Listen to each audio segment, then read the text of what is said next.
Okay, I'm a cognitive scientist, and so I study human communication, but I study it from several different perspectives. The cognitive aspects, the linguistic aspects, the computational bits, and the social aspects as well. And I do that because I think to really understand something, it's a good idea to approach it from multiple perspectives and to use multiple methods. So I started out by getting trained empirically in two different fields. As an undergrad, I majored in cultural anthropology, not quite knowing what I was going to do with that. And then I ended up getting trained in human-computer interaction, and I worked in Silicon Valley for a few years, and that was interesting. But then I found that I really wanted to understand why communication worked the way it did. So I went back to graduate school for the second time, and I trained as a cognitive psychologist. I found that experimental methods enabled me to generalize what I learned to other situations, and basically to really try to understand the causal factors that might be influencing human behavior. So that for me was important. I really wanted to take a scientific perspective. But it turns out that you get a number of different kinds of focus tools as a scientist, and that's one reason it's good to work with multiple methods. And that's one reason why I enjoy working with psychologists, linguists, people from Asian studies, computer scientists, all kinds of different people to study the same kinds of things.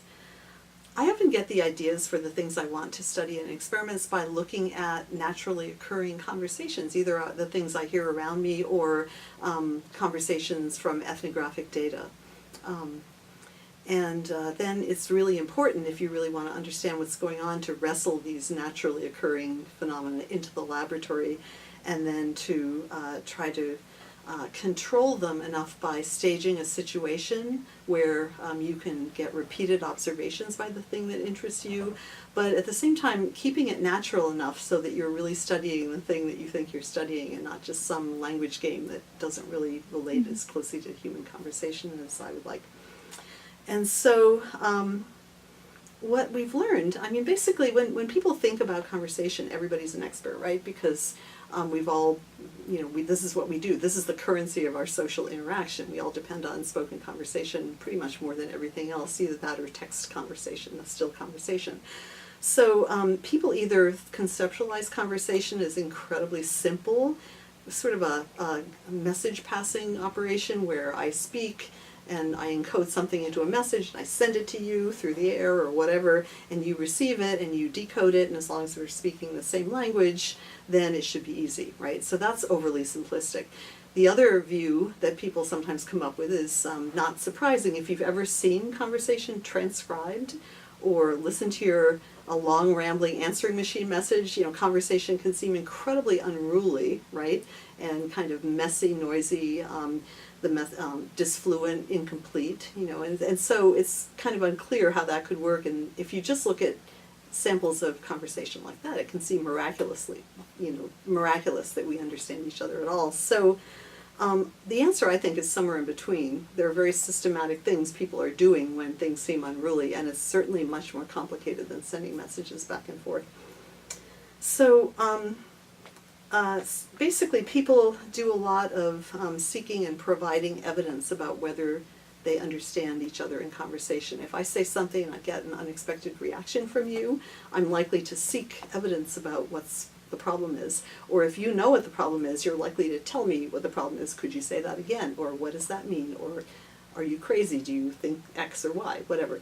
So we tend to, what most psycholinguists do, or cognitive psychologists do, is they invite people into the lab one at a time, and then they study either speakers producing language or listeners understanding language, but they basically are focused on one or the other, not on people doing both at once. So, of course, we do some of that, most experimentalists do, but we also, maybe even more often, invite two people to come to the lab at once, so that we put them in a situation where they're actually conversing about something. We usually give them a task, but it's something that we believe, we hope, elicits natural conversation.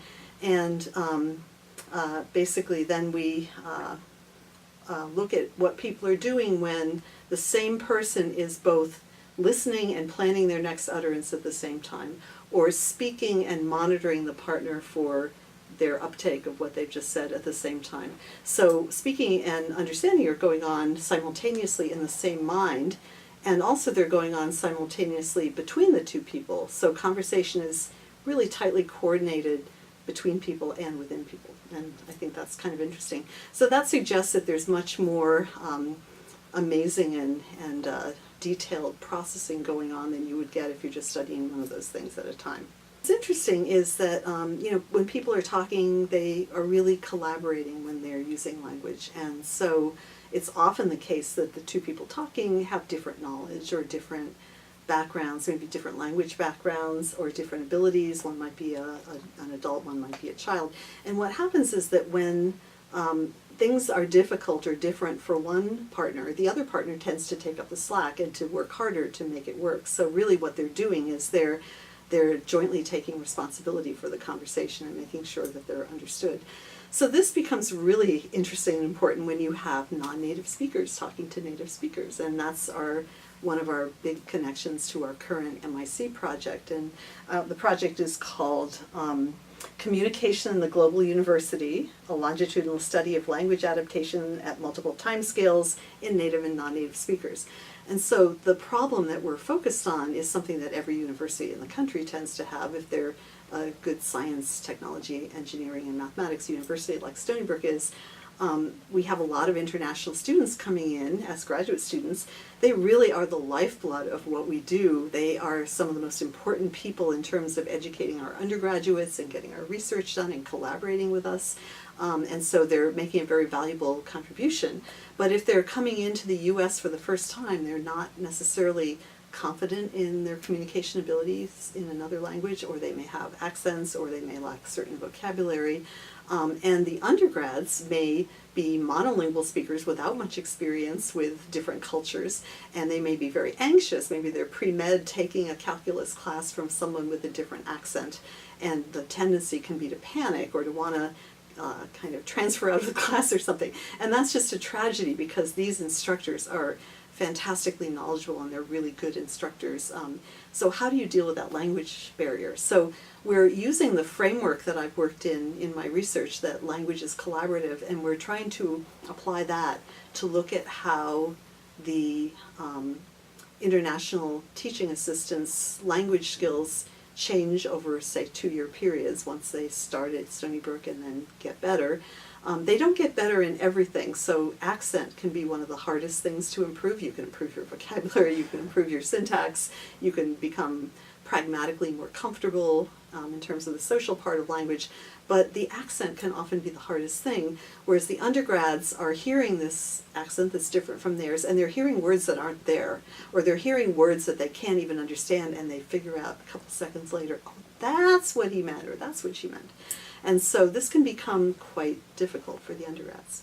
So rather than putting the burden on the international teaching assistant, we're playing around with some interventions right now where we can try to familiarize the undergrad with particular aspects of foreign accented speech, whether it's that particular teaching assistant speech or some general version of that from someone from that country, and train them up on the accents so that they can learn that the speaker pronounces things in this manner and then can be much better at understanding them.